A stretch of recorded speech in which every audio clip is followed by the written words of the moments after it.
So let me thank the organizers for kindly giving me an opportunity to give this talk. I would like to thank the University of Jaffna and the Faculty of Engineering, my colleagues, for organizing this wonderful meeting. So in this talk, I would like to present a derivation of the Navier-Stokes equation from the Boltzmann equation, from kinetic theory of gases. Usually, when you study fluid mechanics in engineering classes, the derivation of the Navier-Stokes equation is from the continuum viewpoint. It's much simpler, but it's also it gives a certain viewpoint in the description of the fluid mechanics. But going to the kinetic theory of gases, dynamics of particles, and deriving the continuum description of fluid mechanics is quite informative, and it's also useful in understanding the theory of rarefied gases, ionized gases, plasma, hypersonic flow, and so on. And in that regard, I thought this presentation would be stimulating for students and faculty to explore further in the domain connecting the continuum and kinetic description of fluid mechanics. It is historically an exceptionally important development, and I hope you would enjoy this presentation. So Boltzmann equation, of course, is named after Ludwig Boltzmann, and so it's going to play a central role in our discussion today. So let's start with a statistical mechanics description of a set of n particles. So, these particles are described by Newton's law, obviously. So the first kinetically dxi by dt, the velocity is equal to theta I, where I ranges from 1 to n. And the Newton's second law is then for each of the particle is applied to express the fact that the acceleration is then equal to the force, if I. So Liouville equation is a probabilistic description of these n particles. It describes what's called the joint probability of these particles, and it is defined for both the position. So the n positions. So each of these x is a three-dimensional vector. So this describes n particles and n velocities, and of course it varies with time. So the famous Liouville equation is a first-order partial differential equation. Is d by dt of the probability joint probability distribution. Here the subscript n corresponds to n particles, plus the first derivative with respect to p, so d by dxi, and then dxi by dt is, we know that equal to theta I, and likewise dp plus dp by d theta I times d theta I by dt, and that is equal to so the force over m. So you put that here, and so this describes that the joint probability of these particles don't change. I'll just shortly give you a derivation of this. So so here I have only the interaction force mutual interaction force between the particles. And it is defined as the sum of for ith particle is the sum of forces acting due to the other rest of the particles. And for sufficiently large distances, those forces are zero. So here is a little derivation of the Liouville equation. So we start with deterministic dynamics of n-particle system. So x1 to xn, mind you, each one of these x is a vector of 3 dimension, and this is n velocities. So, and therefore the state space for this combined state space is r to the power 6n. If n is 1, so a single particle, you will have 3 velocities and 3 positions, so it's 6 dimensional. So this is, 6 to the power n dimensional. So that's what Euclidean space to the power r to the power 6n. R is for reals. And so this, each one of them is a real vector. And like I mentioned before, here's the this describes the particle velocity, and this is the Newton's law. So we express the joint probability distribution as a product of delta functions. Essentially, you can think of it as a delta function. So what is called direct measure.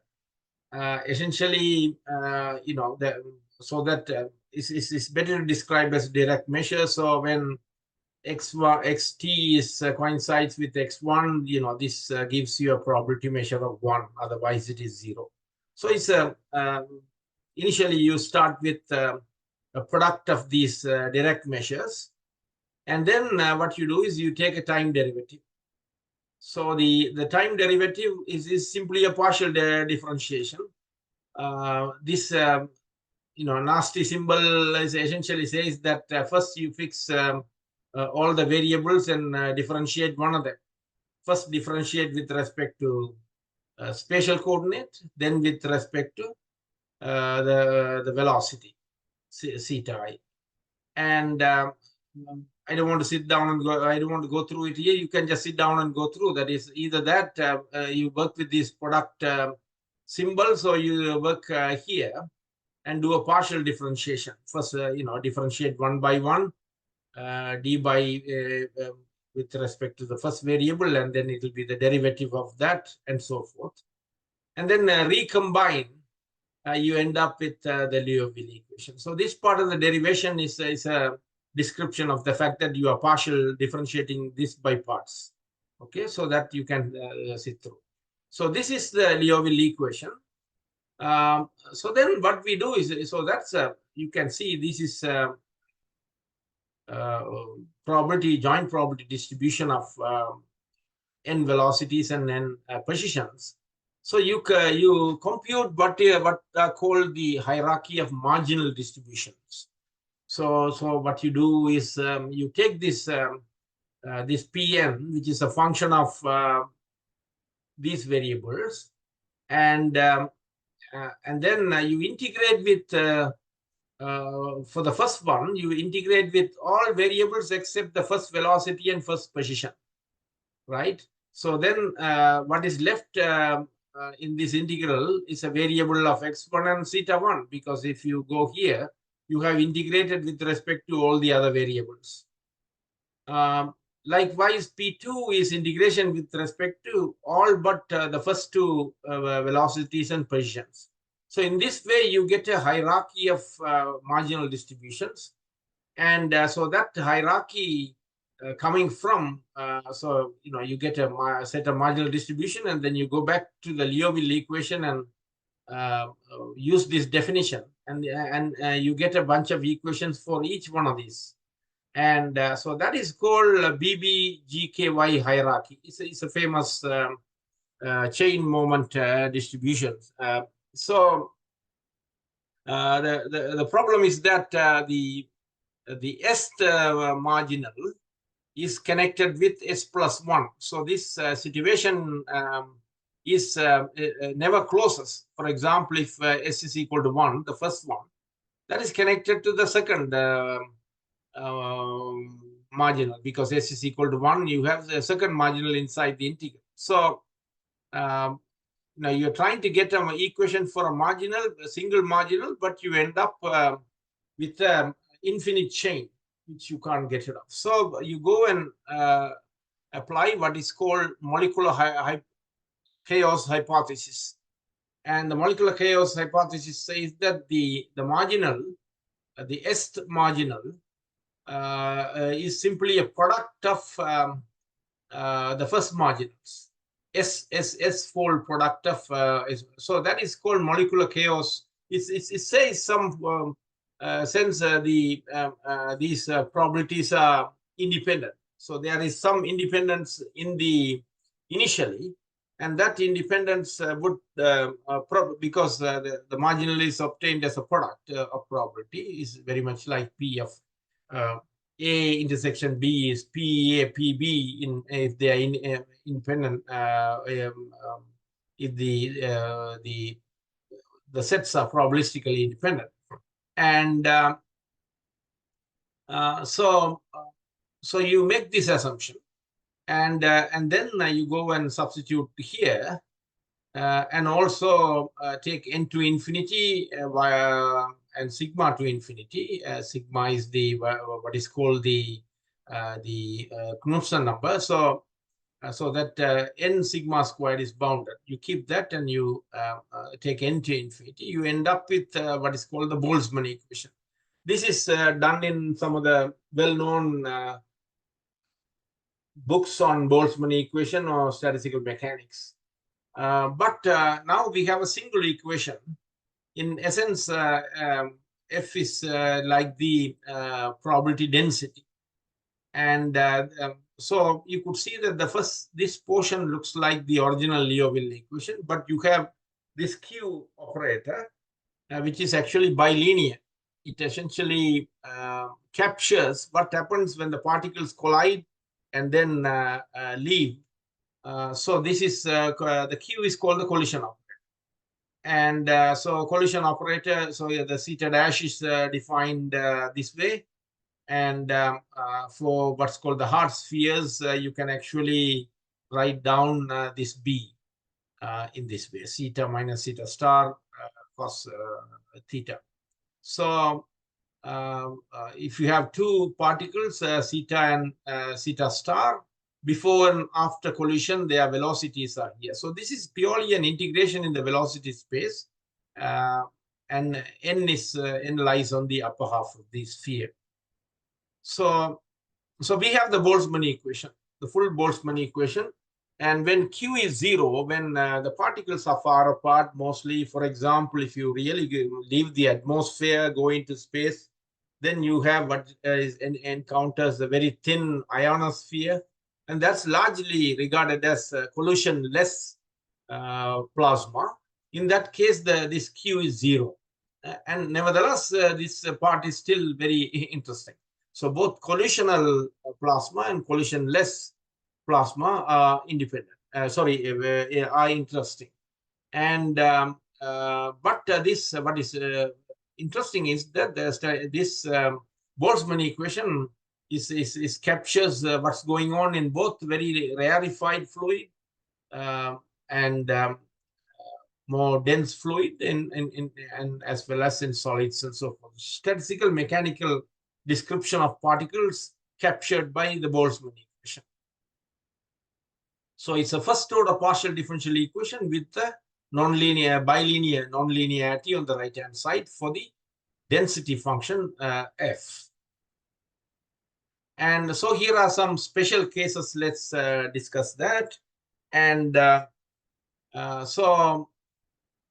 what is called the collision-less model. And so that's called Vlasov-Poisson and Maxwell-Vlasov equation. The Vlasov-Poisson is when the force is correspond to a certain charge, and Maxwell-Vlasov when it's coming from the magnetic field. So both are interesting cases.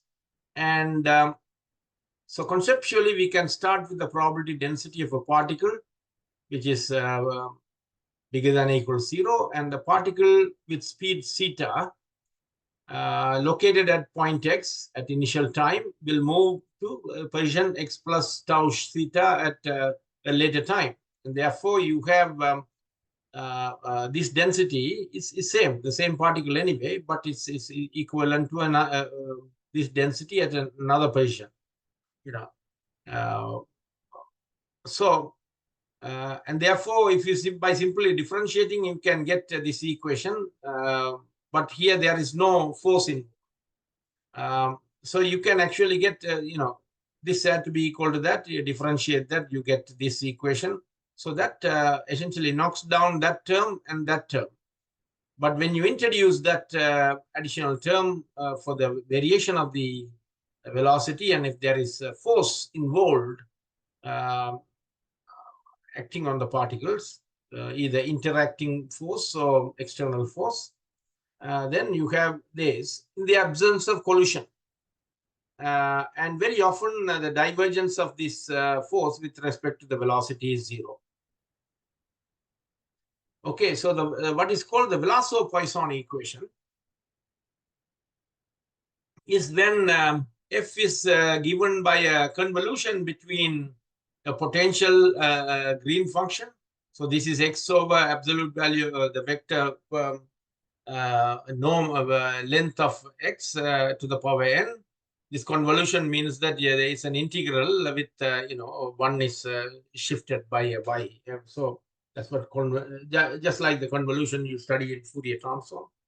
And the rho itself is the charge. So it is the total integral with respect to of f with respect to the velocity. So this is a non-trivial equation, because if you go and put this one here, this is an integral. So you have a nonlinearity there. And Cn is a positive constant. Little cn is the volume of the sphere n minus of dimension n minus 1. And also the force F is the gradient of a potential, and this potential Laplace of phi is equal to rho. So that is a connection, how to close this. So you can think of phi as the Laplace inverse of rho, and then you apply a gradient, you get the force, and you can put it there. Or that is the same. Laplace inverse is this guy essentially. So the other interesting example of collisionless is called the Vlasov-Maxwell equation, where this force is essentially the Lorentz force. So it's electric field, and then this is velocity cross B. This is the force acting on a particle when it's moving through a magnetic field. And so F is the sum of these two. And so these E and B, they satisfy the Maxwell equation. And Maxwell equation for electromagnetics. And and the rho is the integral of F, and which is coming here. And the Jk is the current. It is F times theta k integrated. So this is also quite interesting. It's not that, unfortunately, when we study in mechanical engineering and when you study electrical engineering, there is more electromagnetics in electrical engineering undergraduate level, and more gas theory maybe in mechanical engineering. But fortunately or unfortunately, they combine a slightly advanced level, because if you want to understand ionized plasma subjected to magnetic field, as it happens in Earth's ionosphere, in understanding solar flares going through the Earth, or hypersonic vehicles going through the ionosphere, then you need to understand Maxwell-Vlasov type dynamics, sometimes with collision also. So it is not that, if you don't like electromagnetics is with you. And if you like fluid mechanics or gas dynamics, and if you like electromagnetics, and here is an example where they are in happy marriage together. So, and now let's go to collisional Boltzmann equation. And so there are three famous models associated with that. One is the proper Boltzmann equation. The other one is a simplification of that. It's called the Fokker-Planck equation. And then there's another simplification of the Boltzmann equation. It's called the Landau system. And those two other simplifications, the collision operator is written in terms of some differential operators. So you apply some dissipation in the system. So we discussed how the collision operator looked like before. So that is shown here. The Boltzmann equation is absolutely fundamental in understanding statistical mechanics and many things to come in engineering sciences, just like the Navier-Stokes equation. The Fokker-Planck equation, the C, collision operator is replaced by a differential operator, almost looks like a Laplace operator, but is only on the velocity space. Notice that f is a function of both theta and x. Both of them are vector variables. Remember we looked at, but in the Fokker-Planck equation, it is only the C is a Laplace operator, but only in the velocity variable. And the Landau equation also, it looks sort of like a second derivative, second order operator, but it's a little bit more complicated or more interestingly defined, if you, depending on your viewpoint. If you like mathematics, then you say, okay, it's very interestingly defined. And so I give a typical condition for the this kernel A. There is rigorous study of Boltzmann equation. At the early stage, you may not need, but if you want to, like me, if you started as engineering and then wanted to go deeper and deeper into mathematics, then of course, then you can go and look at more articles. And there's Cedric Villani, who's a P.L. Lyons. They're both Fields medalists. Fields medalist is given to mathematicians under age of 40 who has made extraordinary contributions. So, they work on these rigorous aspects of it. Okay, let's try to see now. Boltzmann is particle description of gas flow. But then if you study fluid mechanics, you have continuum description. I want to make a connection. So we will look at the certain properties of this collision operator Q. It turns out that if you integrate the collision operator in the velocity space, it is zero with respect to the velocity. If you multiply the collision operator by theta, the velocity vector, and integrate it in the velocity space, it is zero, identically zero. And if you multiply by mod theta squared and integrate it, it's also zero. So these are properties, these are called collision invariants. These are properties of the collision integral. And then there is another very significant property is that if you have a Gaussian function, which is defined this way for the f, it's called the Maxwellian distribution. It's specifically defined with respect to rho, theta, and v, which we will encounter in a moment, but it's essentially a exponential of, this is a Gaussian, right? So it's like a solution of a heat equation. So if you substitute such a m inside the collision operator is defined here, it turns out that it will be identically zero. So that is something to remember. So this is if the gas particle all are in a state where their probability density is given by this exponential, is a Gaussian distribution. This is why normal distributions come so many times in your life. If particles are all in normal distribution as given by this, then it turns out that the collision operator is identically zero, and that is going to have a significance. So it means there's no collision in some sense. So So in that case, you will see that something special will happen. Anyway, so now let's define the density of the gas as the integral of this probability density F in the velocity space. And if you define the momentum of the gas is rho times V, right, as you define in fluid mechanics. But here we say it is the, here it is when you integrate the particle density in the velocity space, here you multiply by the velocity and then integrate in the velocity space. You call that one momentum at a position little x, right? And then likewise, you internal energy, you multiply theta minus v, the difference between this velocity, the average velocity, and a specific velocity of the particle. And so that square, so that is the internal energy.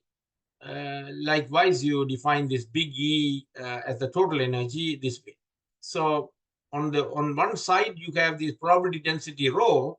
That's like a magical variable of the particle. And so by integrating with respect to these variables, or just integrating, you get on the left-hand side these guys. Remember that we have a similar situation in with the collision integral. So the collision integral, you have also, if you just integrate, you get 0, you get 0, 0. So, and therefore, by the way, let's take a moment to define few other variables. You define the pressure, the stress variable as this way, integration with respect to of F with respect to this these two products. And the pressure is defined as the average of the normal stress, like you do in continuum mechanics. And heat flux is defined this way. And now we go to the Boltzmann equation. Here's the Boltzmann equation, and then in turn we first integrate this guy. If you just integrate this guy with respect to velocity, you can move the integral inside the derivative. If you integrate f, remember you get the density. And also, if you just integrate the collision term, just integrate it according to the collision invariant, that is 0. And then likewise, you integrate the other two terms. Magic happens, you get the conservation of mass in fluid mechanics. So that's the first equation. So you go and integrate the Boltzmann equation so that you get an equation for rho, and then that is the equation for conservation of mass. Likewise, you multiply the Boltzmann equation by theta and integrate. Remembering that if the collision term, if you multiply by theta, it goes away. So if in the Boltzmann equation, if you multiply by theta and integrate, this term is the right-hand side is 0. The left-hand side give you the momentum equation in fluid mechanics. So it is the conservation law in fluid mechanics. Likewise, you go and multiply by mod theta squared. The theta is a vector, right? No, you will give up putting an arrow on top of the vector once you go to graduate school. So this is actually the vector squared. And remember, you will get rho of eta if you integrate that way, but the collision operator vanishes. So in this case, you go and multiply by mod theta squared, the Boltzmann equation. The collision term is still 0. It appears if you try to do other things. But this equation gives you the energy equation in fluid mechanics, conservation of energy. But there's a catch. Remember, P is 3 by 3, 9 variables. It's a symmetric, the way it's defined is a symmetric tensor. And then Q is 3. So 9 plus 3, 13 unknowns, because you have P and Q, there are 13 unknowns. How many equations you have? 1. And then you have 3 here. There's another one here. So it's 5 equations and 13 unknowns. So you can't close. What do you do in fluid mechanics? In fluid mechanics, continuum fluid mechanics, you derive the equations, and on the right hand side you have div of sigma comes in, the stress, and then you go and put Cauchy hypothesis. You say the sigma is a function of the gradient, symmetric part of the gradient of the velocity. So you just impose a hypothesis to close the problem. Otherwise, the continuum derivation also, it doesn't close because you have a stress on the right hand side. So here you have a similar problem of closure comes in because there is too many unknowns, too few equations.